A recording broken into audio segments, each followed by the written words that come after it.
Assalamualaikum warahmatullahi wabarakatuh. Terima kasih sudah klik video ini. Sebelum melanjutkan videonya, please klik tombol subscribe, jangan lupa share dan juga komen. Terima kasih. Kembali lagi ke cerita Vega. Cerita Vega kali ini akan menceritakan sebuah legenda dari New Orleans, yaitu mengenai kisah Madame Lalaurie yang terkenal sangat jahat dan kaya raya. Konon ia telah memperlakukan para budaknya dengan sangat jahat dan kejam. Seperti apa kisahnya? Check it out. Madame Lalaurie adalah seorang sosialita yang sangat amat kaya raya. Konon, ia memiliki banyak sekali budak yang jumlahnya nyaris 100 budak. Berarti benar-benar banyak kan? Nah, Madame Lalaurie ini nama aslinya bernama Mary Dalphin McCarthy. Ia lahir pada 19 Maret tahun 1787. Keluarga Madame Lalaurie ini tadinya tinggal di Irlandia, lalu pindah ke daerah Louisiana yang kala itu sedang dikuasai oleh Spanyol. Konon dari desas-desus masyarakat, Madame Lalaurie ini sering sekali mencambuk para budaknya karena hal sepele sekalipun. Madame Lalaurie menikah sebanyak 3 kali dan dikaruniai 5 orang anak. Suami pertamanya, ia adalah seorang perwira tinggi di Spanyol. Lalu dari pernikahannya bersama suami pertamanya, ia dikaruniai 1 orang putri. Dan suami pertamanya ini meninggal dunia dengan waktu yang tak terduga, yaitu meninggal di Havana dalam perjalanannya menuju Madrid. Setelah 4 tahun kepergian suami pertamanya, ia menikah dengan suami keduanya. Suami keduanya ini ialah seorang bankir, pengacara, dan legislator. Dari suami keduanya ini, dia dikaruniai 4 orang anak, yaitu 3 orang putri dan 1 orang putra. Lalu suami keduanya ini meninggal dunia juga. Dan setelah suami keduanya ini meninggal, ia menikah lagi dengan seorang pria yang berprofesi sebagai dokter yang usianya jauh lebih muda dari Madame Lalaurie. Lalu pada tahun 1831, Madame Lalaurie ini membeli sebuah rumah dengan 3 lantai yang terletak di 1140 French Quarter. Dari rumah inilah kisah kekejamannya dimulai. Awalnya masyarakat sekitar terkagum-kagum dengan sikap Madame Lalaurie yang memperlakukan budaknya dengan sangat baik. Namun menurut desas-desus orang sekitar itu, Madame Lalaurie ini ternyata sikapnya di depan masyarakat itu merupakan akting belaka. Ada rumor yang mengatakan bahwa Madame Lalaurie ini membiarkan juru masaknya dirantai ke kompor dan membiarkan dirinya kelaparan. Bahkan ia pun menyiksa anak-anak perempuannya itu dengan mencambuknya jika membantu para budaknya.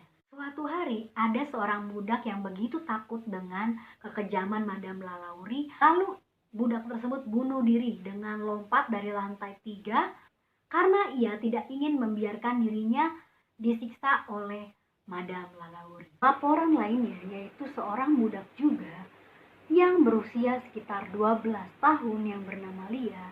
Ketika itu dirinya sedang menyisir rambutnya Madame Lalaurie, namun agak sedikit keras, dan saat itu juga budak tersebut takut akan disiksa oleh Madame Lalaurie. Lalu dirinya sama seperti budak yang pertama, melompat dari atap dan meninggal dunia. Lalu ada suatu kejadian, yaitu pada tahun 1834 rumahnya si Madame Lalaurie ini terjadi kebakaran dan banyak sekali masyarakat yang membantu menyelamatkan para budak dari rumahnya Madame Lalaurie. Dan hal apa yang ditemukan oleh masyarakat, yaitu masyarakat menemukan adanya budak yang disekap di loteng. Dan hal yang mengejutkan yaitu beberapa budak temukan dengan mulutnya itu ada kotoran binatang dan mulutnya itu dijahit.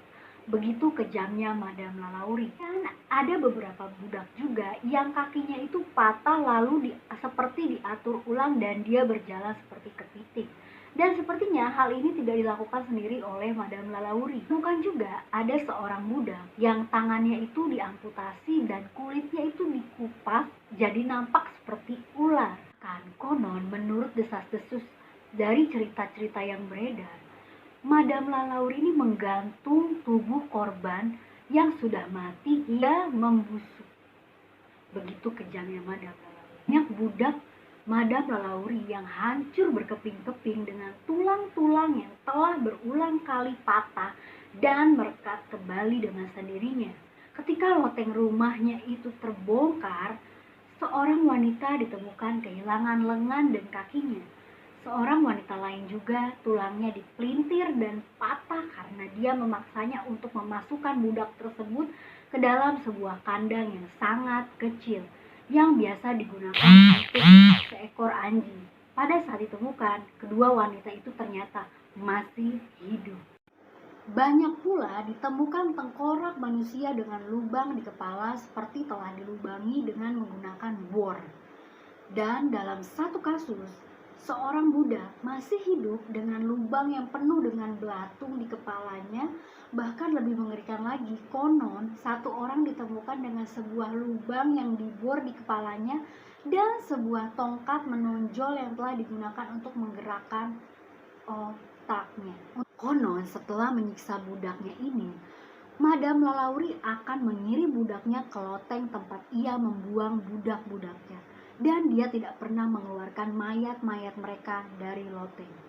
Kekejaman Madam Lalauri ini berakhir ketika rumahnya itu terbakar pada tahun 1834 tersebut. Suatu hari, Madam Lalauri ini merantai juru masaknya di kompor tempat juru masak tersebut memasak untuk tuannya.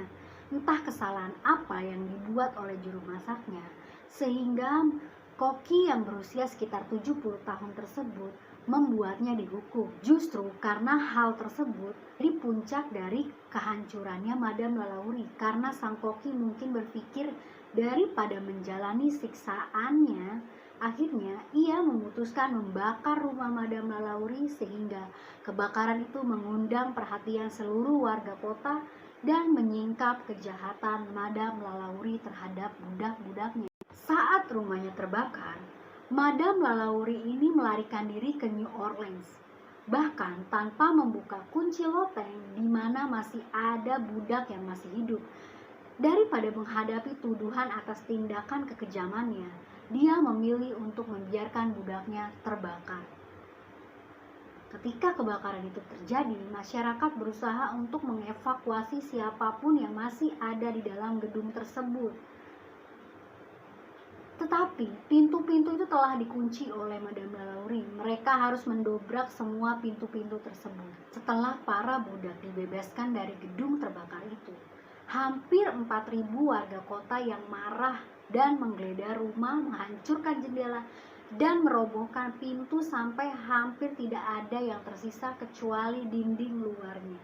Satu laporan yang sangat meresahkan yaitu menyatakan bahwa adanya seorang wanita yang ditemukan tanpa tulang dan berjalan seperti kepiting, dan ada juga seorang wanita yang terbungkus usus.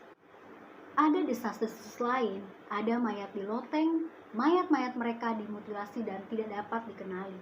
Organ mereka tidak semuanya utuh. Konon Madam Lalauri ini suka sekali mengkoleksi alat-alat penyiksaan.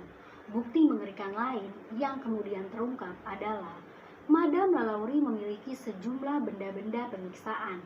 Ia memiliki belenggu dari segala bentuk dan ukuran untuk menyiksa budaknya. Dia memiliki kerah besi di paku yang menghadap ke dalam.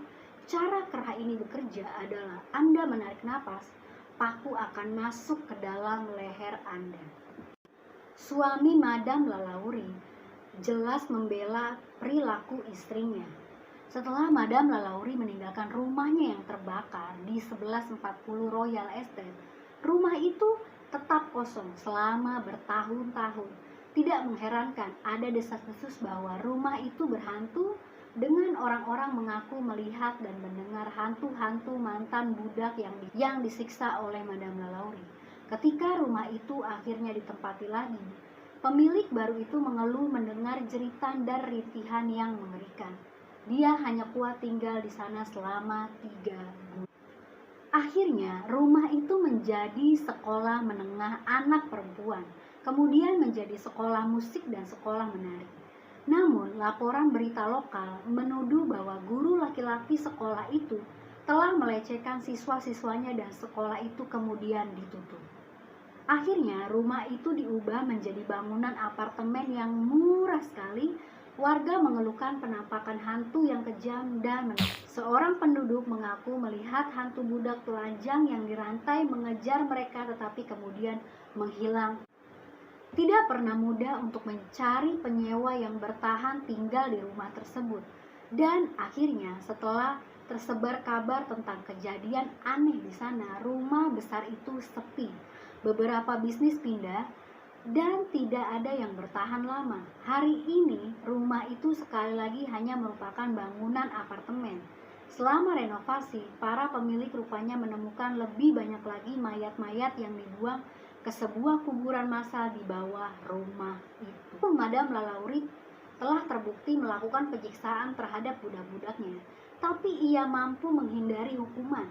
Tidak ada yang benar-benar tahu bagaimana dia menghabiskan sisa hidupnya. Kebanyakan orang percaya bahwa Madam Lalaurie pertama kali melarikan diri ke Alabama sebelum pergi ke Paris, di mana dia menjalani sisa hidupnya dalam kebebasan. Dan pada akhirnya, pada akhir 1930-an, sebuah plat tembaga yang sudah usang dan retak ditemukan di pemakaman Saint Louis, New Orleans dengan nama Lalaurie Madame Delphine McCarthy, nama gadis Lalaurie. Tulisan pada plakat itu dalam bahasa Prancis mengklaim bahwa Madame Lalaurie meninggal di Paris pada 7 Desember tahun 1842. Misterinya tetap ada, sebagaimana bukti lain di Paris menyatakan bahwa ia meninggal pada tahun 1849. Sampai dengan hari ini, tubuh Nyonya Madame Lalaurie tidak pernah ditemukan. Kisah kekejaman Madame Lalaurie. Silakan kalian komen di bawah dan jangan lupa share. Pastinya jangan lupa subscribe.